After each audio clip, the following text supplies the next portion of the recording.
నమస్కారం, welcome to Suman TV. నేను గీతాంజలి. ప్రస్తుతం మనతో పాటు ఉన్నారు గత 15 సంవత్సరాలుగా 30,000కు పైగా జాతకాలు చూసినటువంటి అనుభవజ్ఞులు, ప్రముఖ జ్యోతిష్యులు బ్రహ్మశ్రీ నందిపట్ల శ్రీహరి శర్మ గురువు గారు ప్రస్తుతం మనతో పాటు ఉన్నారండి. వారితో మాట్లాడదాం.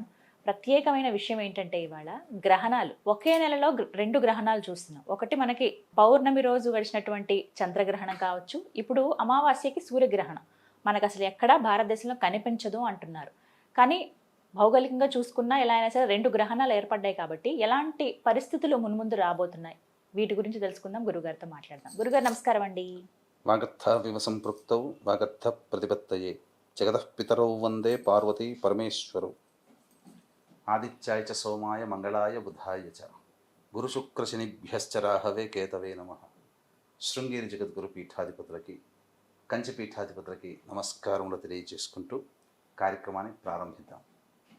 గురుగారు, గ్రహణాలు ఫస్ట్ అసలు ఈ అంశం మాట్లాడదాం అనుకున్నప్పుడు ఒకటే సందేహం వచ్చింది. అంటే ఈ గ్రహణం మనకు కనిపించట్లేదు కదా, మనం ఏమీ నియమాలు పాటించక్కర్లేదు కదా, అంటే మనకి లేనట్టే కదా అనే ఒక భావన చాలా మందిలో ఉంటుంది. ఇది ఎంతవరకు ఎలా చూడాలి అసలు ఈ గ్రహణాన్ని? మనకు సెప్టెంబర్ 7వ తారీఖు రోజున ఏర్పడినటువంటి చంద్రగ్రహణం భారతదేశం యావత్తు సంపూర్ణంగా సంభవించింది. కాబట్టి గ్రహణం ఏర్పడినటువంటి రాశి నుంచి వివిధ రాశుల్లో జన్మించినటువంటి వాళ్ళకి కొంత ఇబ్బందికర పరిస్థితులు, కొంతమందికి మంచి జరగడం అనేది జరిగింది. అదేవిధంగా అమావాస్య రోజున సెప్టెంబర్ 21వ తారీఖు రోజున చూడామణి నామక పాక్షిక సూర్యగ్రహణం అనేటువంటిది ఏర్పడుతుంది. మన భారతదేశంలో కనిపించదు. కనిపించినటువంటి సూర్యగ్రహణానికి నియమాలు, ఆచారాలు పాటించాల్సింది లేదు.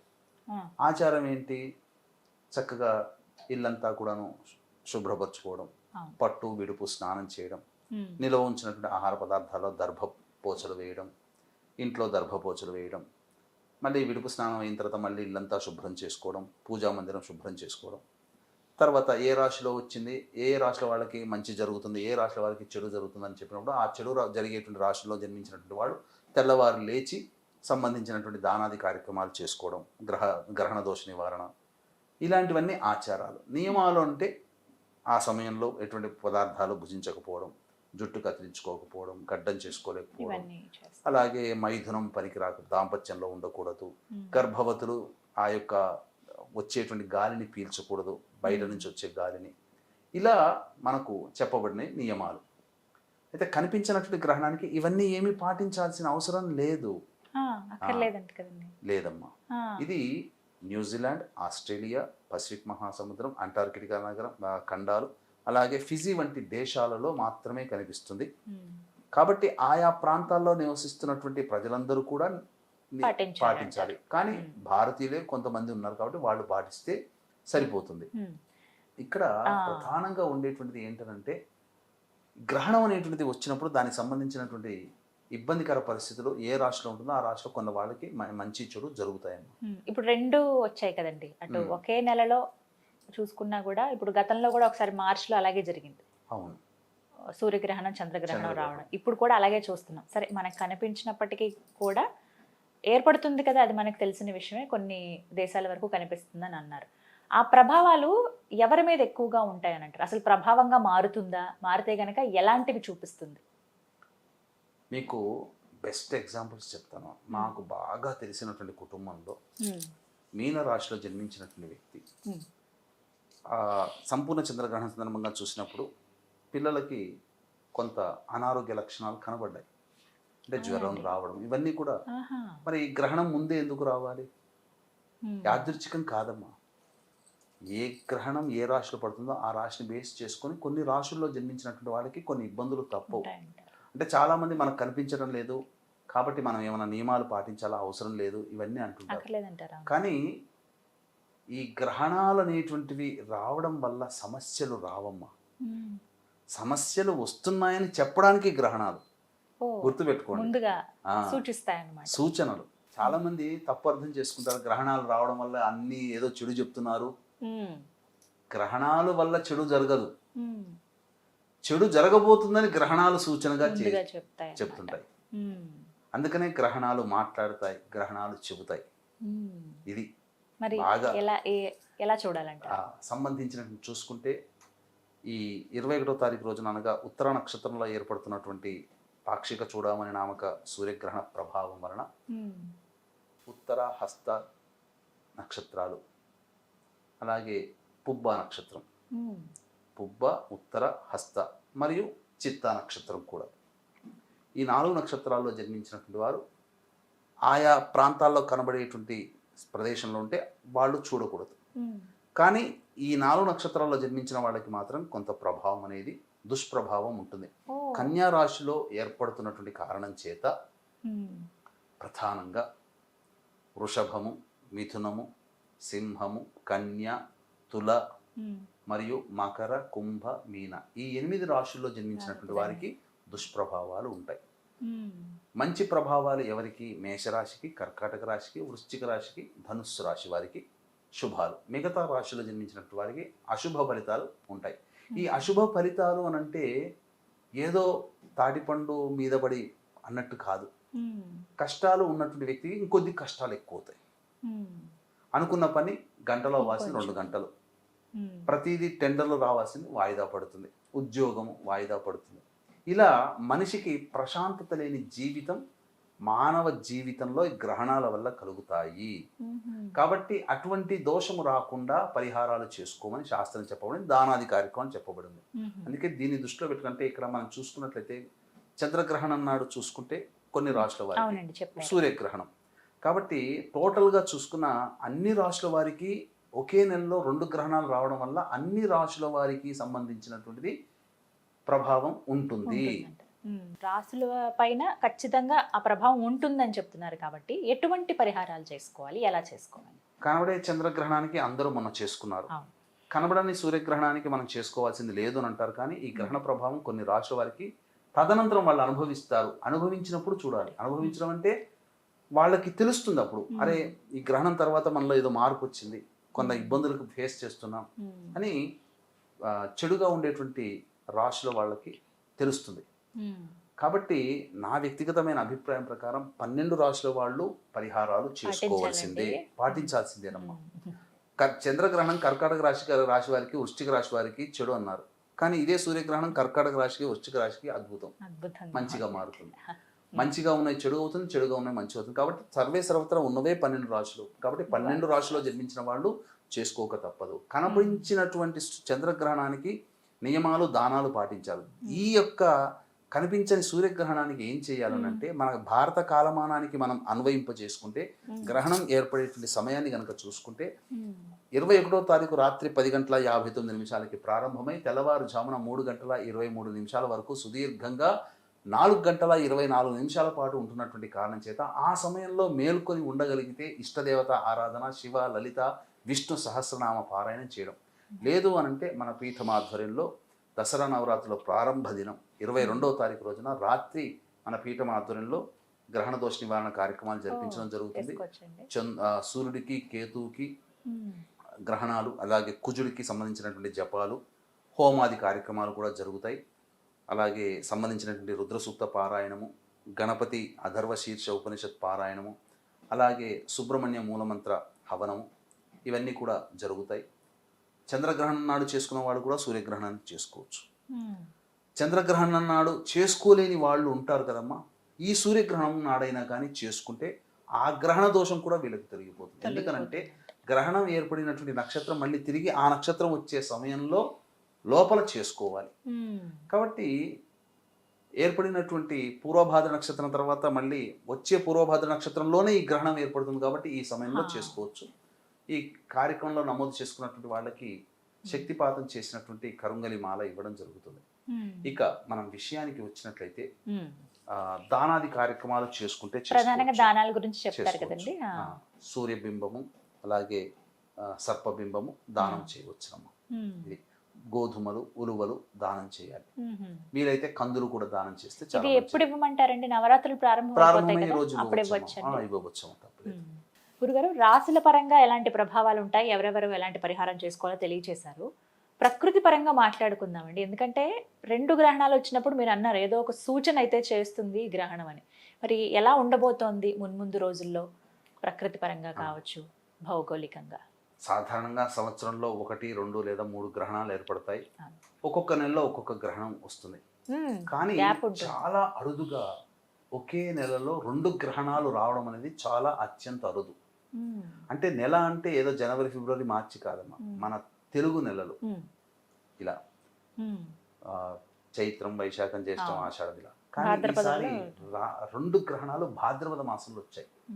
భాద్రపద మాసంలో వచ్చినటువంటి 2 గ్రహణాల ప్రభావము, ఒకే నెలలో 2 గ్రహణాలు, అందున భాద్రపద మాసం కాబట్టి ఒక విధంగా భారతదేశానికి చాలా అద్భుతమైనటువంటి యోగం, ఉన్నతమైనటువంటి స్థానంలో ఉంటుంది. ఎందుకంటే ఈ గ్రహణ ప్రభావం వల్ల హైందవేతరుల యొక్క శక్తి తుడిచిపెట్టుకుపోతుంది. అంటే ఇతర మతోన్మాదులు ఎవరైతే ఉంటారో హైందవ సనాతన ధర్మానికి హాని కలిగించే, హైందవ సనాతన ధర్మానికి విరుద్ధంగా వెళ్ళగలిగేటువంటి శక్తులు ఏవైతే ఉంటాయో ఆ శక్తులు ఉన్నటువంటి దేశాలన్నీ కూడాను సమస్యలతో సతమతం అవుతాయి.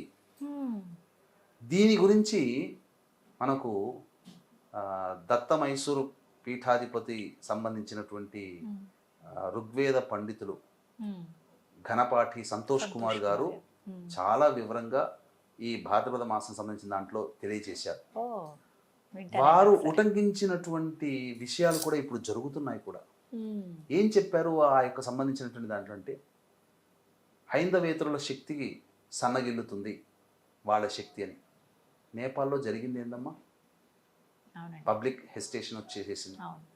అలాగే ఇజ్రాయెల్ యుఏఈ మీద దోహాలో డైరెక్ట్గా అటాక్ చేసింది. ఎన్నడూ ఇజ్రాయెల్ అటాక్ చేయలేదు దోహాలో, యునైటెడ్ అరబ్ ఎమిరేట్స్ యొక్క రాజధాని. అసలు అటువైపు చూడదు. దాదాపు 2000 కిలోమీటర్ల ప్రయాణం చేసి అక్కడ బాంబు క్షిపణులు దాడి చేసి వెనక్కి వచ్చింది. ఇప్పుడు చూడండి, అనేక దేశాలలో ఇప్పుడు ప్యారిస్లో తగలబడిపోతుంది. అమెరికాలో తీసుకున్నటువంటి నిర్ణయాలు, ట్రంప్ తీసుకున్నటువంటి నిర్ణయాల వల్ల చాలా ఇబ్బందికర పరిస్థితులు వస్తున్నాయి. అంతేకాకుండా ప్రకృతి విపత్తులు అంటే భూకంపాలు, సునామీలు, సామూహికమైనటువంటి మరణాలు ఎక్కువగా సంభవిస్తాయి. తీవ్రవాద కార్యకలాపాల వల్ల ఎక్కువ మంది జన నష్టం జరుగుతుంది. ఇవన్నీ కూడా నేను ఉట్టి మాటతో చెప్పట్లేదమ్మా, రీసెర్చ్ చేసిన అనుభవంతో చెబుతున్నాను. 1947వ సంవత్సరం నుంచి మొదలుకొని ఇప్పటి వరకు మొన్నటి 2022వ సంవత్సరం వరకు ఒకే నెలలో 2 గ్రహణాలు ఏర్పడిన తదనంతరం వచ్చినటువంటి విపత్తుల విషయాలని నేను డేటా అంతా కూడా కలెక్ట్ చేసి ఉన్నాను. ఆ డేటాని మీరు ఎక్కడైనా ప్లాట్ఫామ్లో, గూగుల్ ప్లాట్ఫామ్లో కానీ ఎక్కడైనా సెర్చ్ చేస్తే మీకు ఆ డేట్కి ఇన్ని విపత్తులు జరిగాయని తెలియచేయడం జరుగుతుంది. కాబట్టి వీక్షించే ప్రేక్షకులు కూడా ఈ గ్రహణాలు అని అంటే ఏదో పుక్కిడి పురాణాలు, ఎదుటి వాళ్ళు ఏదో ఇష్టం వచ్చినట్టుగా చెప్పుకునేదిగా కాదు. ఇంతకుముందు నేను చెప్పినట్టుగా గ్రహణాలు అనేటువంటివి, గ్రహణాలు రావడం వల్ల సమస్యలు కాదండి, సమస్యలు వస్తున్నాయని గ్రహణాలు తెలియచేయడానికి సంకేతము. ఇప్పుడు నేను ఇచ్చేటువంటి డేటా చాలా జాగ్రత్తగా వినండి. ఇది కూడా ఒకే నెలలో 2 గ్రహణాలు, అది కూడా సంస్కృత తెలుగు నెలలో 2 గ్రహణాలు. ఉదాహరణకి మనం చూసుకుంటేనమ్మా, 23 ఏప్రిల్ 1948లో చంద్రగ్రహణం, మళ్ళీ అదే నెలలో అంటే 9 మే 48లో సూర్యగ్రహణం వచ్చింది. ఈ ప్రభావం వల్ల 14 మే 48వ సంవత్సరం 1948వ సంవత్సరంలో ఫస్ట్ అరబ్ ఇస్రాయిల్ దేశాల మధ్య యుద్ధం ప్రారంభమైంది. అది ఇంకా కొనసాగుతూనే ఉంది ఇప్పటికీ కూడా. ఇక 5 సెప్టెంబర్ 1941లో చంద్రగ్రహణం, అలాగే 21 సెప్టెంబర్ 1941లో సూర్యగ్రహణం. సెకండ్ వరల్డ్ వార్ స్టార్ట్ అయింది. సెప్టెంబర్ అంటే ఏంటి, సాధారణంగా భాద్రపద మాసం. 29 ఏప్రిల్ 1976లో చంద్రగ్రహణం, 13 మే 1976లో సూర్యగ్రహణం. ఈ ప్రభావం వల్ల 28 జూలై 1976 సంవత్సరంలో టంక్షన్, చైనా టంక్షన్ అనే రాష్ట్రంలో, చైనా దేశంలో భూకంపం సంభవించి 6,55,000 మంది మరణించారు. ఇక 15 డిసెంబర్ 1982 సూర్యగ్రహణం, 30 డిసెంబర్ 1982 చంద్రగ్రహణం. ఈ కారణాల వల్ల మరుసటి సంవత్సరం 1983లో జనవరి, ఫిబ్రవరి, మార్చిలో అస్సాంలో వార్ జరిగి దాదాపు 545 సార్లు అటాక్స్ జరగడం వల్ల 5,000 మంది భారతీయులు మన వాళ్ళు చనిపోయారు. ఇక 30 అక్టోబర్ 2005 సూర్యగ్రహణం, 17 అక్టోబర్ 2005 చంద్రగ్రహణం. దీనివల్ల అక్టోబర్ 8, 2005లో కాశ్మీర్లో భూకంపం వచ్చి 1,00,000కు పైగా జనాలు మరణించారు. ఇక 30 డిసెంబర్ 2009లో చంద్రగ్రహణం, 15 జనవరి 2010లో సూర్యగ్రహణం. దీనివల్ల హైతీ అనే దేశంలో భూకంపం సంభవించి 2 లక్షల మందికి పైగా చనిపోయారు. ఇక వెరీ రీసెంట్ 25 అక్టోబర్ 2022లో సూర్యగ్రహణం, 8 నవంబర్ 2022లో చంద్రగ్రహణం ప్రభావం వల్ల టర్కీ, సిరియాలో భూకంపాలు సంభవించి 50,000 మందికి పైగా చనిపోయారు. ఇంకా మీరు చూసుకున్నట్లయితే జన నష్టం జరగబోతుంది. ఇంకా మీరు చూసుకున్నట్లయితే మొన్నటికి మొన్న ఎర్త్క్వేక్ సంభవించింది కదా ఆఫ్ఘనిస్తాన్లో. దాదాపు 1,500 మంది అంటున్నారు, కానీ ఎక్కువనే పోయి ఉన్నారు. మరి నేపాల్లో ఆగని హింస. ప్రధానమంత్రి అంటే ఈ 2 గ్రహణాలు ఒకే నెలలో రావడం వల్ల పాలకుల మరణం కానీ, రాచరిక వ్యవస్థ లేదా సంబంధించినటువంటి దేశాల అధ్యక్షులు రాజీనామాలు చేయడం కానీ, ఇలా అనేకంగా జరుగుతాయమ్మా. మార్పు జరుగుతుంది, ప్రజా పాలనలో మార్పులు జరుగుతాయి, ప్రజలలో మార్పులు వస్తాయి. కానీ ఒక్కటి మాత్రం, ఈ భాద్రపద మాసంలో 2 గ్రహణాలు రావడం వల్ల సనాతన ధర్మం పరిఢవిల్లుతుంది.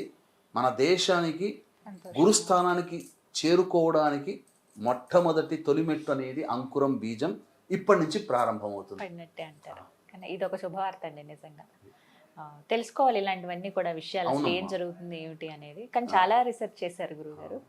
చివరిగా ఒక మాట అడగాలనుకున్నాను. అంటే అందరి బాధ్యతగా ఇప్పుడు ప్రజలందరూ కూడా ఇలాంటి విపత్తులు అనర్థాలుగా మారకుండా ఉండాలి, మన మంచికే ఇవి ఉపయోగపడాలంటే కనుక ఏమైనా చిన్న చిన్న పరిహారాలు మా అంతటి మేముగా చేసుకునేటువంటి పరిహారాలు ఏమైనా ఉన్నాయండి? తప్పకుండానమ్మా. కాలాన్ని శాసించేవాడు కాలభైరవుడు, మృత్యుంజయుడు పరమేశ్వరుడు.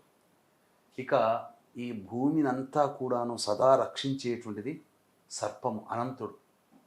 కాబట్టి విశేషముగా సర్పదేవత ఆరాధన, విశేషముగా కాలభైరవుని ఆరాధన, నామస్మరణ, మృత్యుంజయుని యొక్క స్తోత్రము, కాలభైరవ అష్టకము, నాగదేవత స్తోత్రాలు, ఇవన్నీ మానసాదేవి స్తోత్రాలు, ఇవన్నీ ఈ గ్రహణాల యొక్క ప్రభావం వచ్చే 6 నెలల వరకు ఉంటుంది. కాబట్టి మనవంతు బాధ్యతగా మనమందరం కూడా ప్రతిరోజు కూడా మనము, మన పిల్లలము, సమాజంలో ఉన్న అందరూ ఎవరైతే చేస్తుంటారో ఆ ప్రాంతం రక్షింపబడుతుంది. ముఖ్యంగా హైందవేతరుల యొక్క శక్తి సన్నగిల్లుతుంది. కాబట్టి నా అంచనా ప్రకారం భారతదేశానికి ఏ ముప్పు రాదమ్మా. ఖచ్చితంగా మనం అందరం కూడా సురక్షితంగానే ఉంటాం. కాకపోతే మనలాంటి వాళ్ళే ప్రజానికం అక్కడ. కాబట్టి ఎక్కడైనా వేరే దేశాల్లో కొన్ని విపత్కర పరిస్థితులు, సునామీలు కానీ, భూకంపాలు కానీ, అలాగే బాంబు దాడులు కానీ, తిరుగుబాటులు కానీ, అలాగే తీవ్రవాద కార్యకలాపాల వల్ల కానీ, ఇంకా అనేక విధాలుగా సామూహికంగా అధిక సంఖ్యలో జన నష్టం జరిగే అవకాశాలు మాత్రం ప్రస్ఫుటంగా ఉన్నాయని చెప్పవచ్చు. ఇక దీన్ని దృష్టిలో పెట్టుకునే మన పీఠం ఆధ్వర్యంలో 22వ తారీఖు రోజున ఈ 2 గ్రహణాల దోషాల నివారణకి రాత్రిపూట గ్రహణ దోష నివారణ పూజలు, హోమాలన్నింటినీ జరిపించడం జరుగుతుంది. అవకాశం ఉంటే ఆ కార్యక్రమంలో ఎవరైనా కానీ గోత్రనామాదులు నమోదు చేసుకోవచ్చు. అంతటిగా మేము ఏం చేయొచ్చండి? ఎవరైనా కానీ ఈ చంద్రగ్రహణంలో పాల్గొన్నారు, కొంతమంది చేసుకోలేదు, అటువంటి వాళ్ళు చేసుకోవచ్చు. చంద్రగ్రహణంలో మళ్ళీ పరిహారాలు చేసుకున్నారు, సూర్యగ్రహణంలో కూడా చేసుకోవచ్చు. ఎందుకంటే దేవతారాధన, దేవతాశక్తి పెంపొందించుకోవడానికి అంతకన్నా అవకాశాలు రావు. కాబట్టి గ్రహణాల సందర్భంగా విశేషమైనటువంటి దైవబలం మనకు సంప్రాప్తమవుతుంది. ఆసక్తి ఉన్న వాళ్ళు హోమంలో పాలు పంచుకోవచ్చు కదండి, గోతనామాలు నమోదు చేసుకోవచ్చు. ఎందుకనంటే ఈ గ్రహణాలు జరుగుతున్న సందర్భంలో దైవతాశక్తి బలహీనపడుతుంది, అసుర శక్తి ఉద్ధృతమవుతుంది. కాబట్టి మనకెవరైనా ఆపద సమయంలో మనకు శక్తి లేనప్పుడు ఎవరైనా సహాయం చేశారనుకోండి, గుర్తు పెట్టుకుంటామా లేదా? దేవతాశక్తి బలహీనమయ్యే సందర్భంలో మనం దేవతాశక్తిని పెంపొందింపజేస్తే ఆ దైవం గుర్తు పెట్టుకొని మనకు అవసర సమయంలో మనల్ని మన ఆపద నుంచి గట్టెక్కిస్తుంది. అదే దేవతాశక్తి. కాబట్టి ఇటువంటి దైవశక్తిని అందరికీ అందించాలనే సదుద్దేశంతో ఆ 22వ తారీఖు రోజున చంద్రగ్రహణంలో చేసుకున్న వాళ్ళు కానీ, చంద్రగ్రహణ దోష నివారణ చేసుకోలేని వాళ్ళు కానీ, సూర్యగ్రహణ సందర్భంగా చెప్పినటువంటి రాశుల్లో వాళ్ళు కానీ, అందరూ కూడా 12 రాశుల్లో జన్మించిన వాళ్ళు సందర్భంగా 22వ తారీఖు రోజున జరిగే కార్యక్రమంలో నమోదు చేసుకోవచ్చు. విన్నారు కదండి, పేరు, గోత్రం 22వ తారీఖున గురుగారి ఆధ్వర్యంలో ఇలా హోమం జరుగుతోంది. గ్రహణ సందర్భంగా ఏమైనా దోషాలు కొంతమందికి ఏర్పడుతూ ఉంటాయి, తెలిసి తెలియక మనం తప్పు చేస్తూ ఉంటాము. ఆ దోషాలు మనకి దాకా రాకుండా ఉండాలంటే గనక దైవశక్తి మనకు తోడవ్వాలి. దానికి తగ్గట్టుగా హోమాది కార్యక్రమాలు అనేవి చేస్తున్నారు. ఎవరైతే ఆసక్తి ఉందో మేము జరిపించుకోవాలనుకుంటున్నాం అన్నవారు స్క్రీన్ పైన గురుగారి నెంబర్ ఇవ్వడం జరుగుతుంది. మీరు ఆ నెంబర్కి కాల్ చేసి ముందుగా వివరాలు కనుక్కోండి. అలాగే ఆ తర్వాత మీ పేరు గోత్రం ఇచ్చి మీరు నమోదు చేయించుకోండి. ఇది వాళ్ళ వీడియో. నమస్కారం, ధన్యవాదాలు గురుగారు. సర్వం శ్రీ ఉమామహేశ్వర పరబ్రహ్మార్పణమస్తు.